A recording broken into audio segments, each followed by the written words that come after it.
বিয়ের দাবিতে প্রেমিকের বাড়িতে অনশন করছে নাসিমা আক্তার অনন্য নামে এক সন্তানের জননী।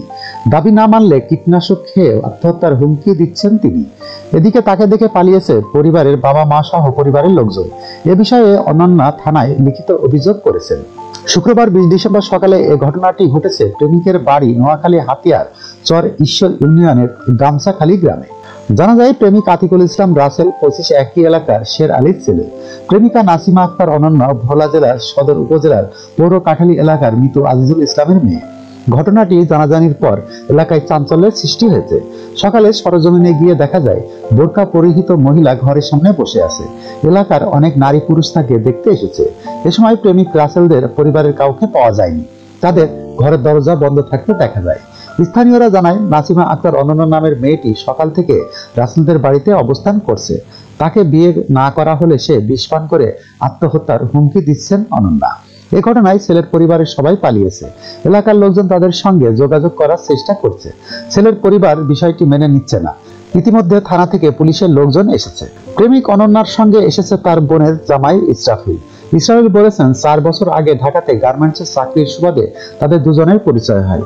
শুরু হয় মন দেওয়া নেওয়া। এক পর্যায়ে বিষয়টি জানাজানি হয়ে গেলে চাকরিচ্যুত করা হয় প্রেমিক রাসেলকে, কিন্তু তারপরও তাদের যোগাযোগ অব্যাহত থাকে। ইতিমধ্যে তারা বিভিন্ন জায়গায় স্বামী স্ত্রী পরিচয় দিয়ে ঘোরাফেরা করেন। অনন্যা বিবাহিত, সে এক সন্তানের জননী। 1 বছর আগে রাসেলের সঙ্গে প্রেমের সম্পর্ককে কেন্দ্র করে তাদের ছাড়াছাড়ি হয়ে যায়। এখন রাসেলও তার সঙ্গে যোগাযোগ বন্ধ করে দিয়েছে। এর আগে রাসেল নিয়মিত অনন্যার ঢাকার বাসায় যাতায়াত করছেন। হঠাৎ যোগাযোগ বন্ধ করে দেওয়ায় অনন্যার ঠিকানা সংগ্রহ করে তাদের বাড়িতে চলে এসেছেন। এ বিষয়ে অনশনে বসা প্রেমিক অনন্য বলেন, রাসেলের সঙ্গে তার দীর্ঘ 4 বছরের সম্পর্ক। এক সন্তানের জননী আমি। সব জেনে রাসেল আমাকে বিয়ে করবে বলে দীর্ঘদিন শারীরিক সম্পর্ক চালিয়ে আসছে। রাসেলের দেওয়া বিয়ের আশ্বাসে আমি আমার আগের স্বামীকে ত্যাগ করেছি। এর আগে রাসেল বিভিন্ন অজুহাত দেখিয়ে আমার কাছ থেকে টাকা হাতিয়ে নিয়েছে। এখন রাসেল আমার সঙ্গে যোগাযোগ বন্ধ করে দিয়েছে। এজন্য ঠিকানা সংগ্রহ করে আমি রাসেলের বাড়িতে এসে অবস্থান করছি। আমাকে বিয়ে না করলে আমি আত্মহত্যা করা ছাড়া আমার আর কোনো উপায় থাকবে না। এ বিষয়ে হাতিয়া থানার উপপরিদর্শক আখতারুজ্জামান বলেন, নাসিমা আক্তার অনন্য নামে একটি মেয়ে থানায় একটি লিখিত অভিযোগ করেছে। আমি ঘটনাস্থলে গিয়েছি।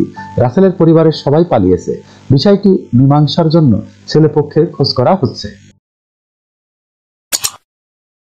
যখনকার খবর তখনই দেখতে চোখ রাখুন সুন 24 টিভিতে। চ্যানেলটি সাবস্ক্রাইব করুন।